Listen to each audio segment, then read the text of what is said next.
ఈరోజు కొత్తగా మాట్లాడుకుందామా? శుభోదయం నా ప్రియమిత్రులారా. మీ అల్పాహారం అయిందా? అల్పాహారంలో ఏం తిన్నారు? ఏంటి మీ ప్రత్యేకమైన అల్పాహారం ఏంటి? ఇడ్లీయా, దోశ, పూరియా, వడ, చపాతి, అలానే ఉప్మానా? మీరున్న ప్రాంతంలో మీరు స్పెషల్ అని వచ్చేసింది, మీరు ప్రత్యేకంగా చేసుకొని అల్పాహారం ఏంటి? కింద కామెంట్ సెక్షన్లో కామెంట్ చేసేసేయండి. చూసారా, ఎంత చదువుకోకపోయినా ఇంగ్లీష్ అయితే కామన్ అయిపోయిందండి. మధ్యలో అవి రాకుండా మనమైతే ముందుకే వెళ్ళట్లేదు అనమాట. ఓకేనండి, తెలుగు కంటే ఇంగ్లీష్కే ప్రిఫరెన్స్ ఎక్కువైపోయింది కదా.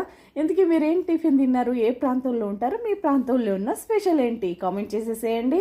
ఎందుకంటే ఒక్కొక్కరిది ఒక్కొక్క స్పెషల్ ఉంటుంది కదా. మాకి తెలంగాణ సైడ్లో వచ్చేసి మార్నింగ్ టైం ఎక్కువ శాతం చపాతీలు తింటారండి. ఇక్కడ రొట్టెలని అంటారనమాట. అలాగే రైస్ కూడా తింటారు.